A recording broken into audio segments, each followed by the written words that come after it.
ACP sir,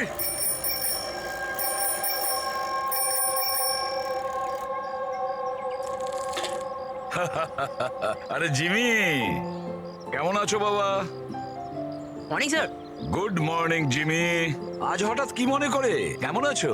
sir খুব ভালো আছি স্যার, একদম আপনার মতো। আমার মতন? স্যার যদি আপনার মতো থাকি তাহলেই তো বড় হয়ে আপনার মতো সিআইডি অফিসার হতে পারবো।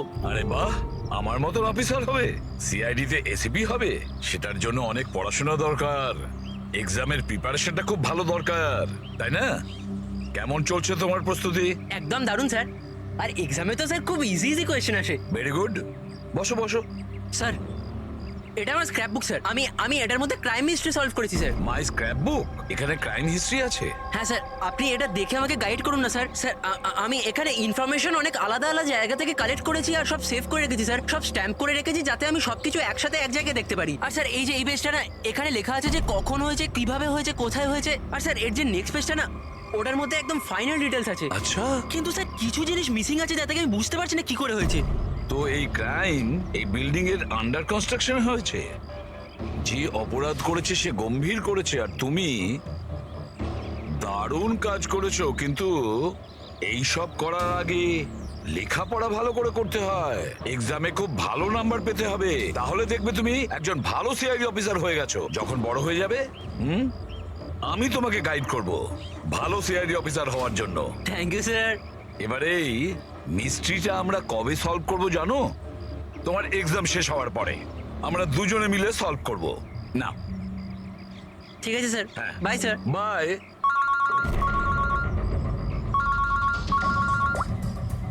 হ্যাঁ দয়া, কোথায়? আচ্ছা ঠিক আছে, আমি এখনই পৌঁছচ্ছি ওখানে। হ্যাঁ, আর রিপোর্ট নিয়ে বিউরোতে এসো। হ্যাঁ।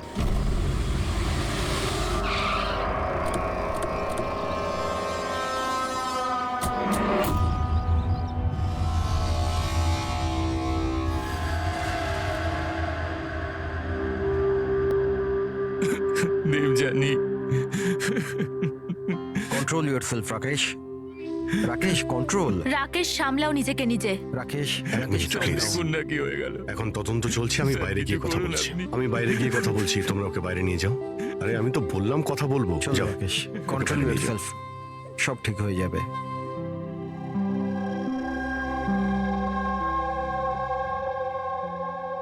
রাকেশ বলল হামলার সময় ও বাড়িতে একাই ছিল।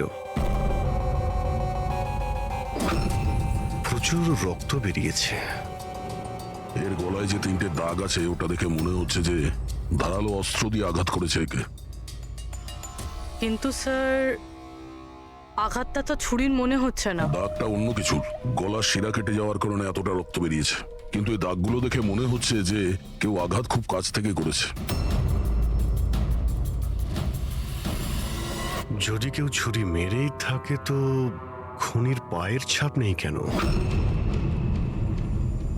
চারদিকে এত রক্ত ছড়িয়ে রয়েছে, আর খুনি পায়ের ছাপ না রেখেই এখান থেকে গেল কি করে? হ্যাঁ, এটা তো চিন্তা করার বিষয় যে ও গেল কি করে। এই রাকেশ বলছিল যে যখন দিবিয়ানির খুন হলো তখন ও এর সঙ্গে ফোনে কথা বলছিল, আর ও একটা ফাইল খুঁজছিল, আর হঠাৎ চিৎকারের আওয়াজ এলো আর ও মারা গেল। আমি একটা জিনিস বুঝতে পারছি না যে এত বড় ঘরে ওই খুনি এলো কি করে, যেটা দিবিয়ানি দেখতে পেল না। এটাই কিছু বুঝতে পারছি না। একদমই। যদিও খুনিকে ভিতরে ঢুকতে দেখতে পেত বা যদিও বুঝতেও পারত, তাহলে ও রিয়াক্ট করত। রাকেশের সঙ্গে ফোনে কথা বলছিল, রাকেশও জানতে পারত, কিন্তু এমনটা হয়নি। স্যার, আমরা পুরো বাড়ি খুঁজে ফেলেছি কিন্তু কোথাও মার্ডার উইপেন খুঁজে পাইনি। এটা কি ধরনের খুন? না খুনির আসার কোনো প্রমাণ, না যাওয়ার কোনো প্রমাণ। আর খুনটা এমন অস্ত্র দিয়ে হয়েছে যার ব্যাপারে জানাই যাচ্ছে না। খুনিকে ধরতে গেলে অন্তত এটা তো জানতেই হবে যে খুন করলো কি দিয়ে। স্যার হতে পারে দেবযানীর ওপর খুনি পিছন থেকে হামলা করেছিল, আর রিয়্যাক্ট করার আগেই হয়তো ওর মৃত্যু হয়েছে। অভিজিৎ, একটা কাজ করা যাক, এই ক্রাইম সিনটাকে আবার রিক্রিয়েট করে দেখি, হতে পারে জানতে পারা যাবে যে খুনি কোথা থেকে এসছে। ঠিক আছে দয়া, তুমি এই দিকটা দেখো, ততক্ষণ আমি প্রতিবেশীদের সঙ্গে কথা বলে আসছি।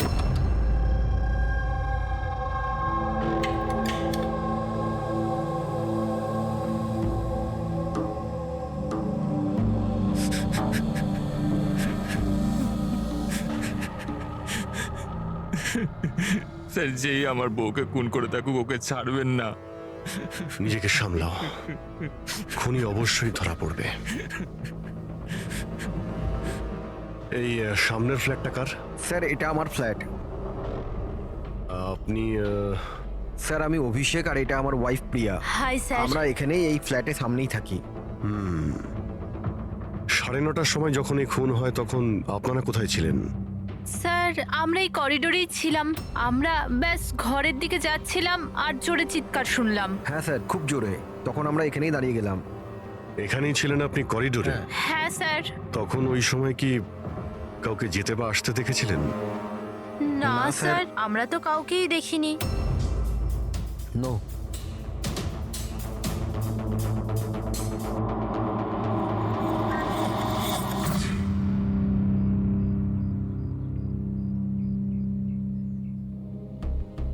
স্যার আমি আপনাকে দেখতে পাচ্ছি।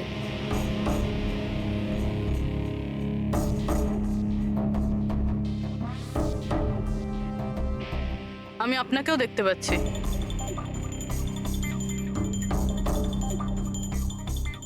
স্যার খুনি যেদিক থেকেই আসুক দেবযানী ঠিক দেখতে পেত। তাহলে এরকম কিভাবে হলো যে দেবযানী খুনিকে দেখতেই পেল না? এটাই তো বুঝতে পারছি না পুরবি, যে খুনিকে দিব্যানী দেখতে পাইনি কেন।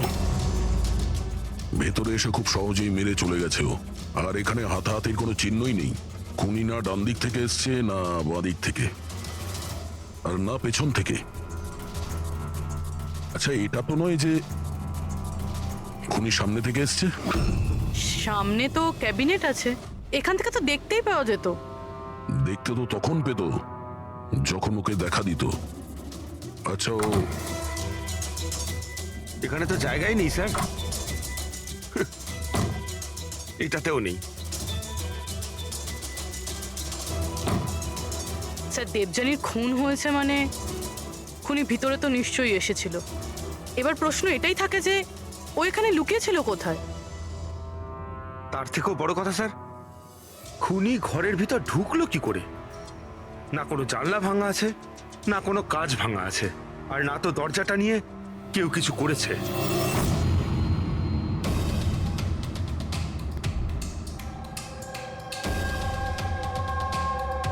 স্যার ওই সময় আমি ডিউটিতেই ছিলাম। কখন হলো আমি জানি না স্যার। তোমার কাউকে সন্দেহ হয়? একদম নয় স্যার। স্যার ওর সাথে তো একদিন না একদিন এটা ঘটতোই। কেন? এটা কেন বলছেন আপনি? নম্বরের ক্যারেক্টারলেস মহিলা ছিল ওর ঘরে, জানি না কত লোকের আসা যাওয়া লেগেই থাকতো। রাকেশ এই ফ্ল্যাটের চাবি কার কার কাছে থাকে? স্যার একটা চাবি তো ঈশান বাবুর কাছে থাকে, উনি সোসাইটির চেয়ারম্যান। আর একটা চাবি সিমরানের কাছে আছে, যে দেবযানীর ছোটবেলার বন্ধু, আর ওই আমাদের ফ্ল্যাটটাকে রেনোভেট করেছিল। না বলে একমাত্র ওই আছে যে বাড়ির ভেতর ঢুকতে পারে। একটু সিমরানকে ডাকো। আমি এই সোসাইটির চেয়ারম্যান ঈশান, আর ইনি আমার স্ত্রী ভূমি। স্যার এই মহিলার জন্য পুরো সোসাইটি বিরক্ত ছিল। স্যার ব্যভিচারের সমস্ত সীমা পার করে দিয়েছিল স্যার। না জানে ওর কতগুলো প্রেমিক ছিল। আমার তো মনে হয় স্যার নিশ্চয়ই কোনো না কোনো প্রেমিকই ওর হত্যা করেছে। এক মিনিট। আমরা শুনেছি যে উনি খুবই সাধারণ হাউস ওয়াইফ ছিলেন। স্যার ও বিবাহিত ছিল, কিন্তু নিজের স্বামী রাকেশের সাথেও থাকতো না। এক্সকিউজ মি, আপনি প্লিজ আমার গাড়িটা পার্ক করে দেবেন? Yeah sure. Yeah.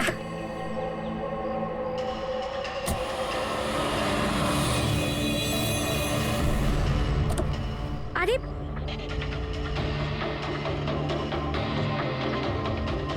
Thank you. What's your name? Abhinav. কোথায় থাকেন আপনি? ব্যাস এই বিল্ডিংয়েই। Thank you so much.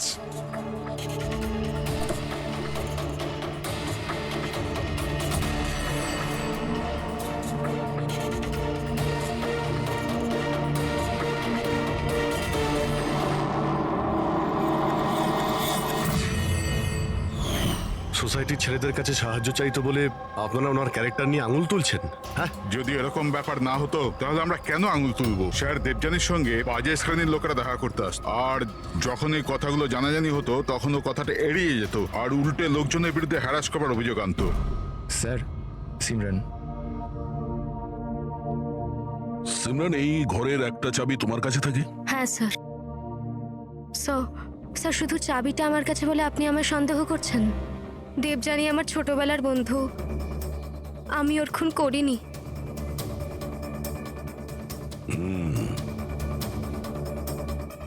Rakesh, এই ঘটনার ব্যাপারে দিব্যানীর বাড়ির লোককে ইনফর্ম করেছো তো? আমি ওর ছোট বোনকে ফোন করেছি স্যার, ও হয়তো আসছে।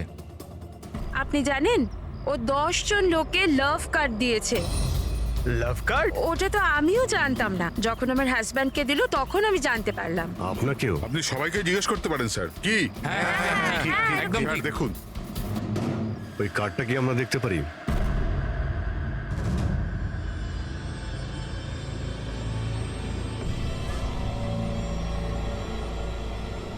স্যার, আমি এসব ব্যাপারে কিছুই জানি না। আমি আমার কাজের জন্য পুনেতেই থাকি, আর মাসে হয়তো 3-4 বারই বাড়িতে আসতে পারি। এত কিছু ঘটে গেছে রাকেশ, আর তুমি আমাদের বলছো কিছুই জানো না? এটা কিভাবে সম্ভব? না স্যার, আমি সত্যিকারেরই কিছু জানি না, কিন্তু দেবযানীকে কিছুদিন ধরেই খুব বিরক্ত লাগছিল। আসলে ও এই সোসাইটিতে থাকতে চাইছিল না। এর কারণ কি? স্যার, আশপাশের লোকদেরও পছন্দ করতো না, বলতো করে নাকি খুব আনফ্রেন্ডলি আর রুড। এমনকি ওর ঘরটাও খুব একটা পছন্দ হতো না। ইনফ্যাক্ট ওর কথাতে আমি আজ সকালেই একটা নতুন ফ্ল্যাট বুক করেছিলাম। আমি জানতাম না যে আমার বউয়ের ক্যারেক্টারের লোক এইভাবে আঙুল তোলে। আসুন স্যার, ইনি রিয়া, দেবযানীর বোন। আসুন, বসুন।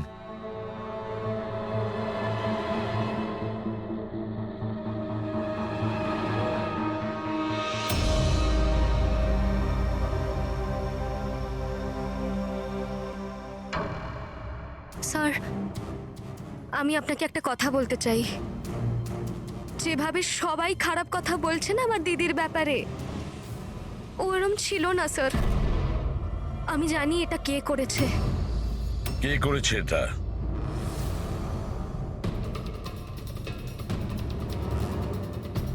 স্যার, আসলে বিয়ের আগে দিদির একটা বয়ফ্রেন্ড ছিল, নীলেশ নাম ছিল। দিদির ওর সাথে আশীর্বাদও হয়ে গিয়েছিল। সব ওই করেছে স্যার। আপনি এটা কেন মনে করছেন যে দিব্যানীর খুন নীলেশ করেছে? স্যার, হি ওয়াজ আ ডিসগাস্টিং ম্যান। মার তো খুব অত্যাচার করতো আমার দিদির ওপর স্যার। স্যার, ওর এরকম ব্যবহারের জন্যই ওর সাথে আমরা বিয়ে ভেঙে দিই। আমার সাথে সম্পর্ক ভাঙলি? হ্যাঁ, আমার সাথে সম্পর্ক আর বিয়ে অন্য কাউকে? কেন? তোর বাবার কথায় না? কি কম আছে আমার মধ্যে? কাউকে বিয়ের কথা কখনো ভাবলে না? আমি তোকে আমার কথা শোনো, বিশ্বাস করো। How dare you!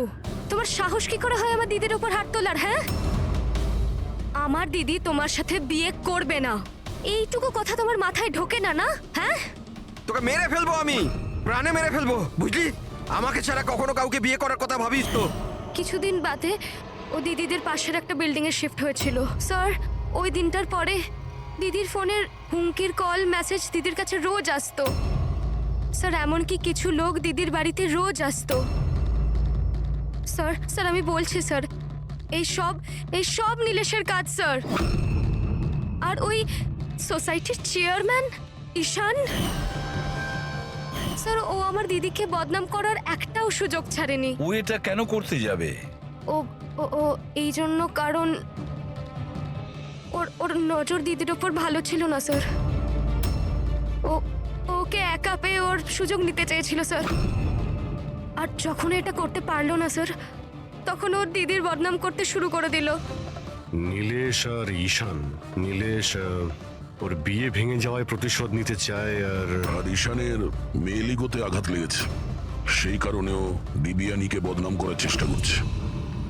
রাকেশ, ঈশান আর নীলেশের ব্যাপারে তুমি কিছু জানো? আমাকে কেউ কখনো কিছু বলেনি, কিন্তু একটা রবিবার আমি বাড়িতেই ছিলাম, আর রাত্রির প্রায় তখন 11টা। বাড়ির বেলটা বাজলো। যখন আমি দরজা খুললাম তো সামনে একটা লোক দাঁড়িয়ে ছিল, আমাকে দেখতেই পালিয়ে গেল ওখান থেকে। আমি ওকে আটকানোর চেষ্টা করেছিলাম কিন্তু ততক্ষণও চলে গেছে। ঠিক আছে, তোমরা এখন যেতে পারো। যদি আমাদের দরকার পড়ে তোমাদের ডেকে নেব।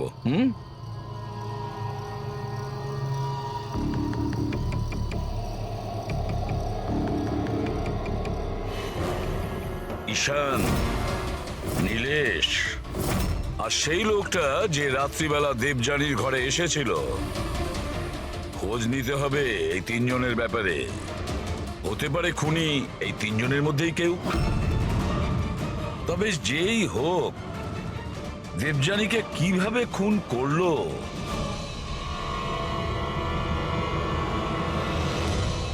বস, দেবযানীর ওপর খুব ছুঁচলো ধারালো জিনিস দিয়ে আঘাত করা হয়েছে। যে 3টে ক্ষত আছে, এই যে এই কাঁধের ওপর, এর কারণে ওর নার্ভ কেটে গেছে। আর এই যে 2টো ক্ষত কাঁধের ওপর। অদ্ভুত ব্যাপার হচ্ছে, এই যে 3টে ক্ষত আছে, এগুলো একে অপরের থেকে সমান দূরত্বে আছে। আর একটা সারপ্রাইজিং ব্যাপার, এই 3টে ক্ষতর ডেপথ একেবারে সমান, 3 ইঞ্চি। হয়তো খুনি খুন করার জন্য একই অস্ত্র ব্যবহার করেছে, আর হয়তো সমানভাবে আঘাত করেছে, তাই ক্ষতর পরিমাণ একই, 3 ইঞ্চি। হতে পারে, এরকম হতে পারে, কিন্তু এখানে এই কেসটাতে নজর করবার মতো বিষয় হচ্ছে যে দেবযানীর যে ক্ষতগুলো আছে তাতে কোনো অ্যাঙ্গেল নেই। এই আঘাত পুরো উপর থেকে করা হয়েছে, সোজা, এইভাবে সোজা। আঘাতের সময় দেবযানী দাঁড়িয়েছিল, আর হিল সহ এর হাইট হবে প্রায় 5 ফিট 7 ইঞ্চি।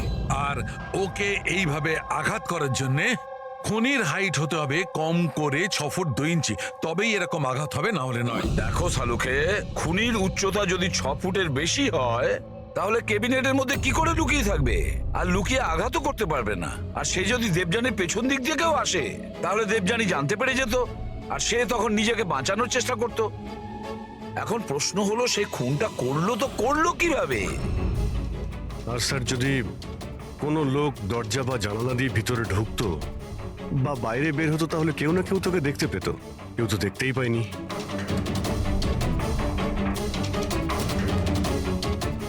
এই খুনি দেবযানীর কাছে পৌঁছলো কিভাবে? আর তাছাড়া দেবযানী টেরও পেল না। আর তারপরে এমন কোন অস্ত্র ব্যবহার করেছে ওই খুনি যে এইভাবে আঘাত করতে পারে? কি দিয়ে মেরেছে? জানি না কেন আমার মনে হচ্ছে যে এমন কিছু আছে যেটা আমরা দেখতে পাচ্ছি না। ওখানে ওই খুনি কোথা থেকে এসছে আমরা জানি না। ক্রাইম সিনে মার্ডার ওয়েপন পাইনি। এমন মনে হচ্ছে যে ওই যে ক্যাবিনেট আছে স্যার, ওর মধ্যেই দেবযানীর মৃত্যুর রহস্য লুকিয়ে আছে স্যার। আবার গিয়ে একবার দেখা যাক স্যার, কোনো প্রমাণ পাই কিনা। ঠিক বলেছো দয়া।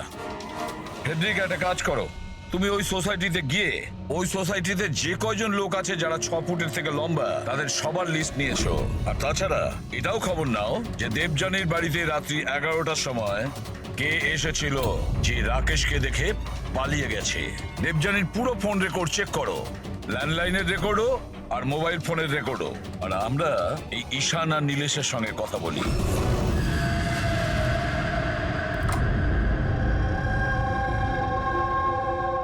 ডক্টর সালুকের থিওরি অনুযায়ী খুনের উচ্চতা 6 ফুটের উপর। স্যার, তাহলে তো ঢুকবে কিভাবে? এটাই তো ভাবছি।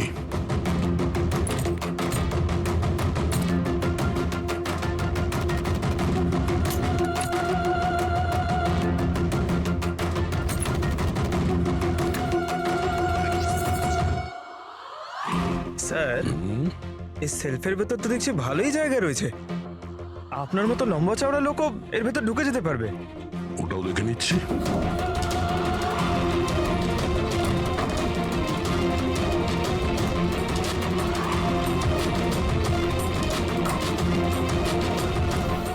যদি এই সেলফগুলো বার করে আমার মতো লোক ওইখানে ধরে যায়, হতে পারে খুনিও এখানে ছিল। স্যার, তাহলেও তো এই প্রশ্নটাই থেকে যাচ্ছে যে দেবযানী খুনিকে দেখে ফেলতো আর চেঁচাতো। কি দেখছেন স্যার? ক্যাবিনেটের মধ্যে কোনো মেকানিজম নেই তো, যার জন্য দেবযানীর খুন হয়েছে, কিন্তু এরকম কিছু দেখতে পাচ্ছি না তো। স্যার, খুনি কোনো প্রমাণ ছাড়েনি। মার্ডার ওয়েপনও খুঁজে পাচ্ছি না। দিবিয়ানির খুন কি করে হলো এটাও বুঝতে পারছি না। দিবিয়ানির খুন হলো কি করে? একটা কাজ করো, এই ক্যাবিনেটের মধ্যে যতগুলো আঙুলের ছাপ আছে সব নিয়ে নাও। হতে পারে দেবযানী তার খুনিকে দেখেছিল, কিন্তু সে বেঁচে নেই যে আমাদেরকে বলবে। কে কে হতে পারে খুনি, আর দেবযানীকে মারলো কিভাবে? কিভাবে মারতে পারে? খুনি খুবই চালাক স্যার। হ্যাঁ, চালাক তো বটেই, কিন্তু কতদিন লুকিয়ে থাকবে? কতদিন? স্যার, এই 4টে লোক আছে সোসাইটিতে যাদের উচ্চতা 6 ফুট বা তার বেশি। অভিষেক, ঈশান, ওয়াচম্যান,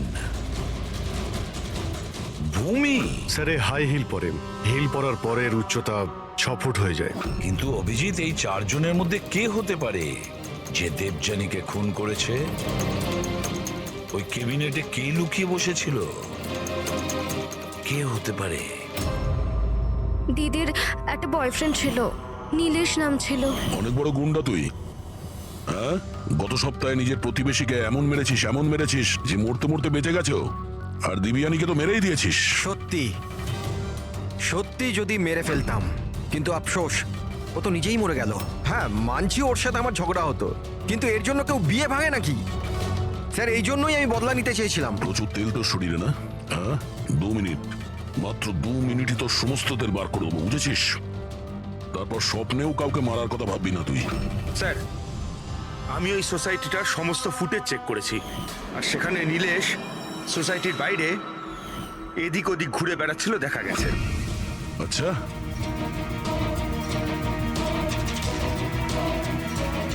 কি করতে যেতিস ওখানে?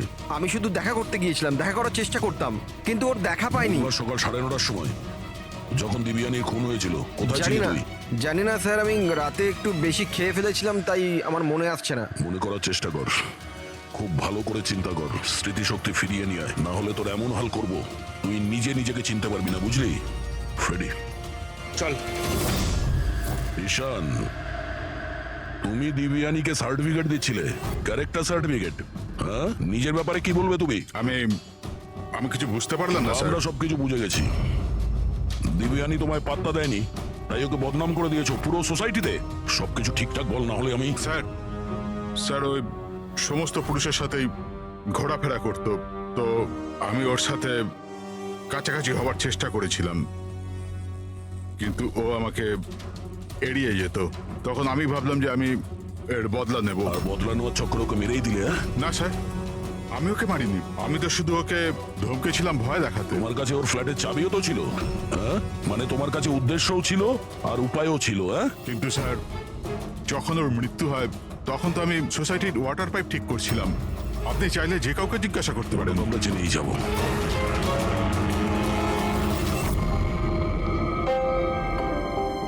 স্যার, হ্যাঁ, এই ঈশান আর নীলেশ, এদের দুজনের মধ্যে কেউ একজন খুনি হতে পারে স্যার। দুজনের কাছে কারণ ছিল খুন করার, কিন্তু কোনো পোক্ত প্রমাণ হাতে পাইনি।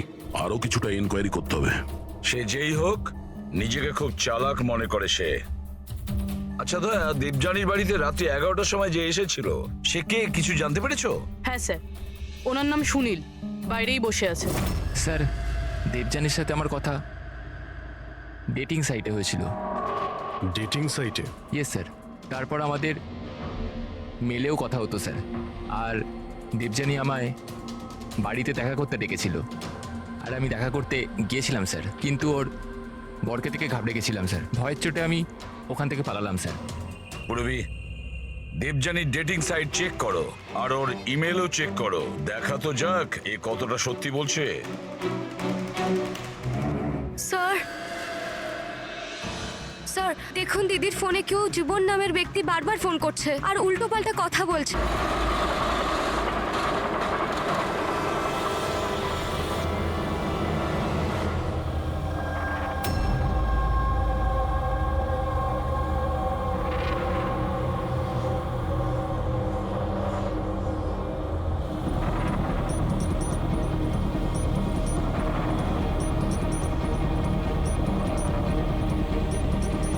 আরে ঠিক করে কাজ কর না। আরে বললাম না এত তাড়াতাড়ি কাজ হবে না। আমরা তোমরা কি বিল্ডারের লোক হও আর যেই হও, বললাম তো এত তাড়াতাড়ি কাজ হবে না। সময় তো তোর শেষ হয়ে এসেছে বুঝলি। আগে এটা বল দিবিয়ানিকে কিভাবে জানিস তুই? দেবজানি? হ্যাঁ, কে দিবি- কে দেবজানি? একদিন অন্তত 10 বার ফোন করতেই আর বলছিস এখন কে দিবিয়ানি? স্যার কারা আপনারা? আমরা তারাই যাকে দেখে অপরাধী কাঁপে, CID. Sir sir sir sir, আমি কিচ্ছু করিনি। আমি সত্যি বলছি, আমি কিচ্ছু করিনি। কিচ্ছু করিসনি? দিবিয়ানির খুন করেছিস আর বলছিস কিছু করিসনি? আমি দীপিকা আছি স্যার, আমি ফোন করিনি, বিশ্বাস করুন স্যার। ফোন না করলে 10 বার করে ফোন করছিস কেন? স্যার অ্যাকচুয়ালি আমি দেবজানুর নাম আর নাম্বার পেয়েছিলাম, সেই জন্য মাঝে মধ্যে ভেবেছিলাম বিরক্ত করবো, আর কিচ্ছু নয় স্যার, বিশ্বাস করুন, আর কিচ্ছু নয়। কে দিয়েছে তোকে এই নম্বর? আমি সত্যম কমপ্লেক্সে কিছু কাজের জন্য গিয়েছিলাম, তো বাথরুমের দেওয়ালে ওর নাম আর ফোন নাম্বার লেখা ছিল স্যার। তো আমি ওকে ফোন করি, কিন্তু আমাকে বকতে থাকে। আমি বুঝতে পারি ও খুব ভদ্র একজন মেয়ে। স্যার আমি ওর খুন করিনি, দিব্যি কালছি স্যার, বিশ্বাস করুন আমি খুন করিনি ওর। পঙ্কজ একটু চেক করো তো সত্যম কমপ্লেক্স।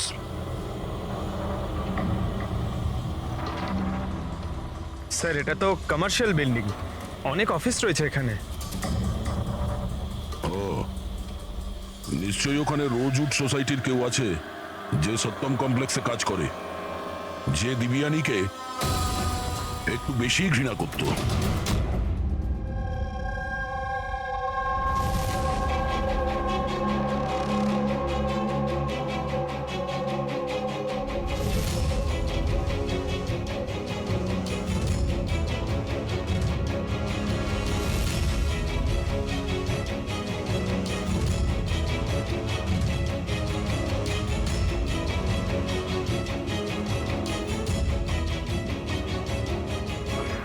জিমি, আরে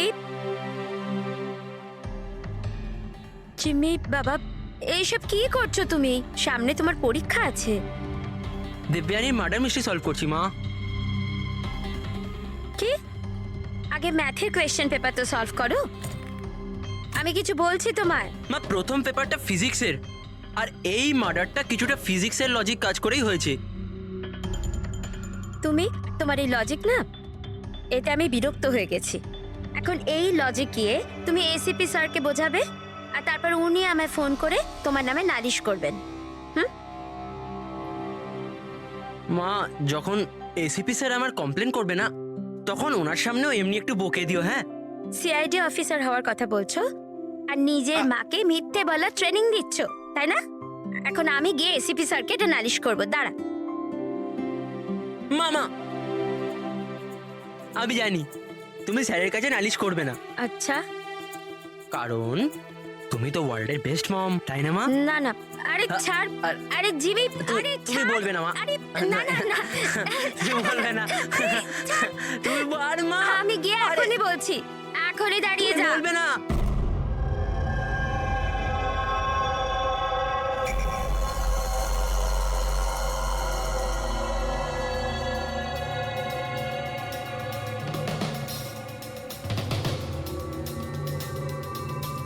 স্যার মনে হচ্ছে ও সোসাইটিরই কেউ হবে, যারা এই কমপ্লেক্সের সঙ্গে যোগাযোগ আছে।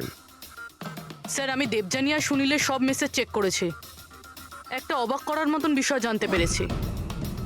কি জানতে পেরেছো? স্যার দেবযানী যখনই মেল পাঠিয়েছে, ও ওর আইপি অ্যাড্রেস রিডিউট করে দিয়েছিল।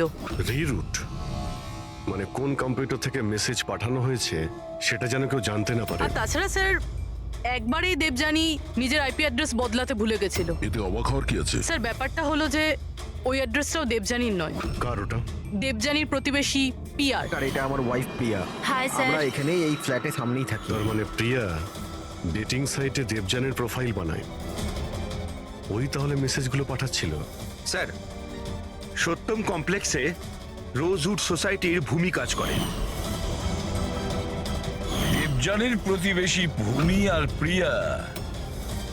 এবার দেবযানীর মৃত্যুর পেছনে সত্যিটা কি সেটা তো ভূমি আর প্রিয়াই বলতে পারবে।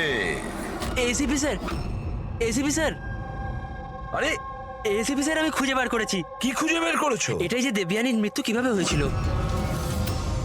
দেবযানীর মৃত্যু কিভাবে হয়েছিল? ড্রোন দিয়ে হয়েছিল দেবযানীর মৃত্যু। ড্রোন থেকে? ইয়েস স্যার, এই দেখুন স্যার, আমার মনে হয় ওই ড্রোনটা এই জানলাটা দিয়ে ভেতরে এসেছিল, আর ওই ড্রোনটায় নাইস লাগানো ছিল, আর কিলার ড্রোনটাকে রিমোট দিয়ে কন্ট্রোল করেছে আর ওটা দিয়ে মেরেছে ওনাকে।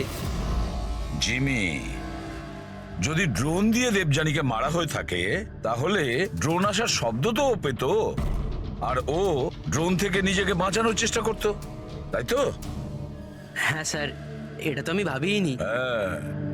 কিন্তু স্যার এরকম হতে পারে যে ও স্পাইডারম্যানের মতন ওপরে আটকে বসেছিল, তাই উনি ওকে দেখতে পাননি, আর যখন উনি এলেন তখন ও মেরে দিল। জিমি, তুমি পড়াশোনা কম আর সিনেমা বেশি করে দেখছো।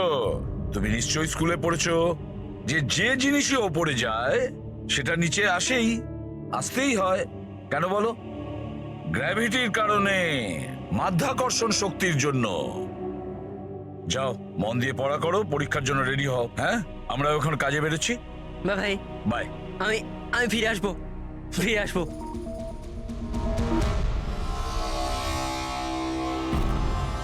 কিছু বলছেই না। সব বলবো। আসুন আসুন।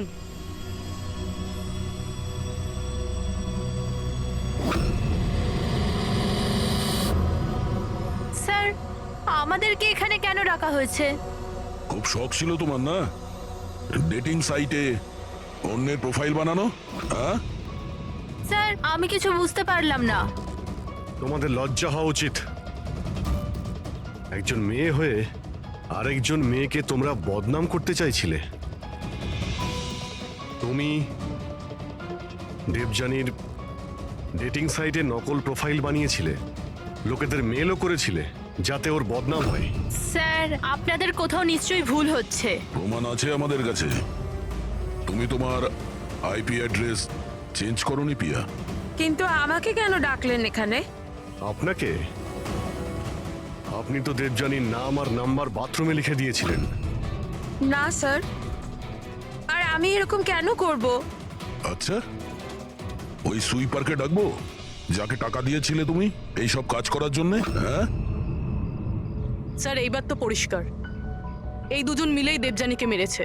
হ্যাঁ অভিজিৎ, এদের উপর ব্যবস্থা নেওয়া শুরু করা যাক। না স্যার, প্লিজ আমাদের ওপর বিশ্বাস করুন, আমরা ওকে মারিনি।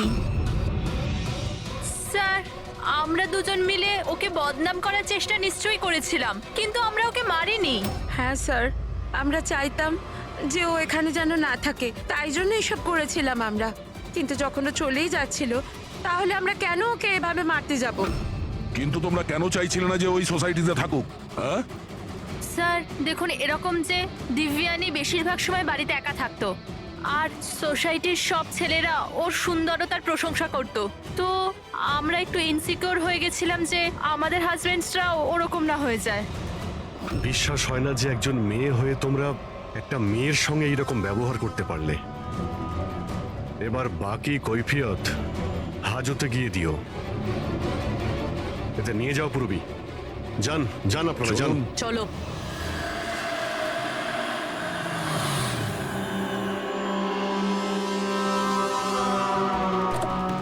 হ্যাঁ স্যার, জানতে পারলেন কিছু? আমি ওই কাবারটা খুব ভালো করে চেক করেছি, কিন্তু ওখানে দেবযানী আর রাকেশের আঙুলের ছাপ ছাড়া আর কারোর আঙুলের ছাপ পাইনি।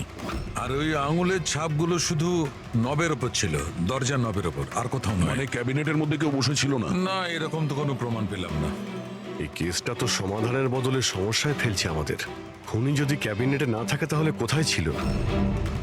আর খুনি এই খুনটা করলো কিভাবে? আর না তো এই কাবার্ডের মধ্যে ছিল, তাহলে খুনি এলো কিভাবে? আর যদি খুনি না আসে তাহলে খুনটা হলো কিভাবে? খুন হলো কি করে?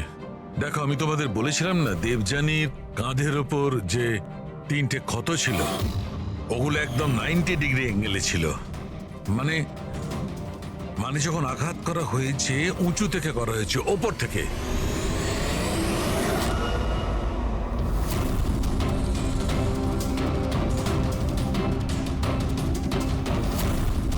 উপর থেকে নিচে। ফ্রেডরিক, তুমি এই লাইটগুলো অন করো তো।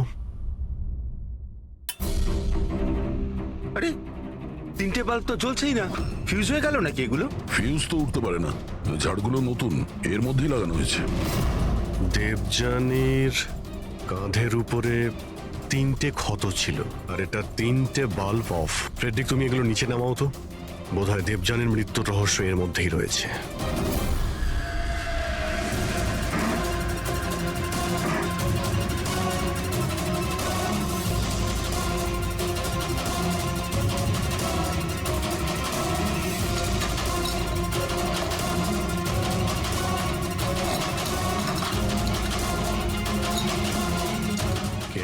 এখানে লাগিয়েছে কেন? এই হচ্ছে ওই হাতিয়ার যা দিয়ে খুন হয়েছে। রক্ত লেগে আছে এতে। আর এই দ্বিতীয়টা? আর এটা এই তারের সঙ্গে যুক্ত করে রেখেছে, আর এর সাহায্যেই এটা তীরের গতিতে নিচে নামে, দেবযানীকে মার্ডার করে আর উপরে গিয়ে বাল্বের সঙ্গে ফিট হয়ে যায়। স্যার এটাতে সেন্সারও আছে। মনে হচ্ছে যে ওয়াইফাই দিয়ে কোনো রিমোট দিয়ে বা অ্যাপের মাধ্যমে চালানো হচ্ছে। কেউ তো এই ক্যামেরা দিয়ে দিবিয়ানির উপর নজর রাখছিল, ওর প্রত্যেকটা চালচলনের উপর। আর যেই দিবিয়ানি এই রুমে এসছে এই ঝাড়ের নিচে, ওর অ্যাপের সাহায্যে এই হাতিয়ারকে নিচে ছেড়ে দিয়েছে, আর সেটা সোজা দিবিয়ানির গায়ে লাগে, ও মারা যায়। আর সেই জন্যেই খনিকে আমরা না যেতে দেখেছি না আসতে। আর দেখবই বা কি করে? খনি তো এখানে ছিলই না। ভালো টেকনিক ব্যবহার করেছি খনি। কিন্তু এরকম করতেটা কে পারে?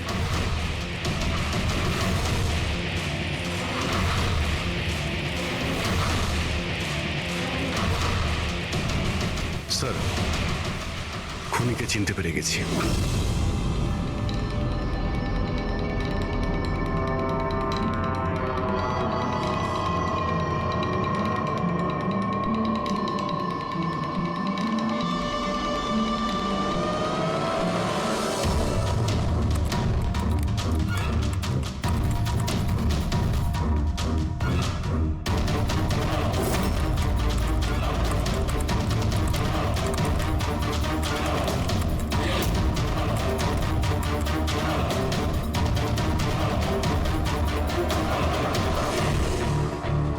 ল্যাপটপ কি করে অন হলো?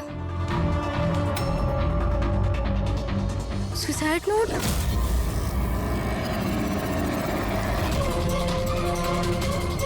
কে?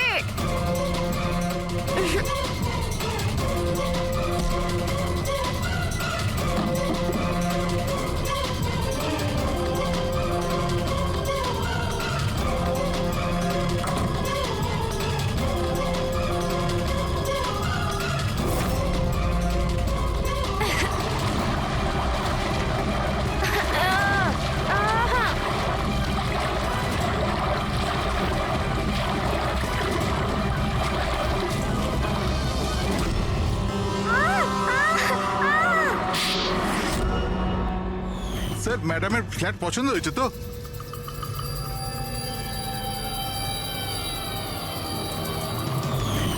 যখনই আমরা এই স্যান্ডেলিয়ারের ওপর মেকানিজম দেখলাম, আমরা বুঝতে পারলাম যে সবের পেছনে সিমরান তুমি আছো। কারণ তুমি দিবিয়ানির ঘরের রিনোভেশন করেছিলে কয়েকদিন আগে। আমি যা কিছু করেছি সব রাকেশের কথাই করেছি, কিন্তু ও এতটাই খারাপ মানুষ যে ও আমাকেও মারার চেষ্টা করেছে যাতে ওর রাস্তা পরিষ্কার হয়ে যায়। কিন্তু তুমি এটা কেন করলে? দেবযানী আমার বন্ধু ছিল ঠিকই, কিন্তু আমি ওকে ছোটবেলা থেকেই অপছন্দ করতাম। কারণ ওর ভালো মানুষের জন্য সবাই ওকে আমার থেকে বেশি অ্যাপ্রিশিয়েট করতো। আমার খুব হিংসে হতো। আর এই রাকেশ আমায় উৎসাহ দিল আর ওকে মারার প্ল্যান বানালো, যেটাতে আমি ছিলাম না। কিন্তু হ্যাঁ, ওর সঙ্গ নিশ্চয়ই দিয়েছি। ডান দিকের আলমারির সেকেন্ড ড্রয়ারটার মধ্যে দেখো। তুমি ইচ্ছে করে ওকে ফাইল আনতে বলেছিলে, এইভাবে ও ঝাড়বাতির সামনে আসে আর অ্যাপের মাধ্যমে তুমি ওকে খুন করে দিলে। আর কি করতাম স্যার? ওই মহিলার সাথে সারা জীবন থাকতাম? জানি না কতজনের সাথে। স্যার ওর ক্যারেক্টার ঠিক ছিল না। বিয়ের পরে ওর 10খানা অ্যাফেয়ার ছিল। আমি তো ছাড়তেই চেয়েছিলাম, কিন্তু ফ্যামিলির প্রেশারের জন্য সেটাও করতে পারছিলাম না। এভাবে কি করে ও আমার জীবনটা বরবাদ করে দেবে? মেয়েদের কোনো শাস্তিও হয় না। স্যার আমি ওর থেকে মুক্তি চেয়েছিলাম, সেই জন্য আমি ওর মৃত্যুকেই নিজের রাস্তা বানালাম আর সিমরানের ছোটবেলার হিংসাকেও কাজে লাগালাম। শুধু একটা সন্দেহের কারণে তুমি ওকে মেরে দিলে? স্যার সন্দেহ ছিল না, আমি জানতাম। শুধু 1-2 নয়, পুরো সোসাইটি ওর কাণ্ডকলাপ আলোচনা করতো। আর আমি নিজেও যখন আমি বাড়িতে থাকতাম তখন রাতের বেলা জানি না অচেনা ছেলেরা ওর সাথে দেখা করতে আসতো। এরকম মহিলার সাথে কেউ কি করে থাকবে স্যার? এটা তুমি কি করেছো রাকেশ? নিজের সহজ সরল স্ত্রী দেবযানীকে সন্দেহ করে ওর প্রাণ নিয়ে নিলে। জীবনের যেটুকু সুখ বাকি ছিল সেটাও তুমি নিয়ে নিলে। এবার তোমরা দুজন জেলের গড়াদের পিছনে পৌঁছতে থাকবে।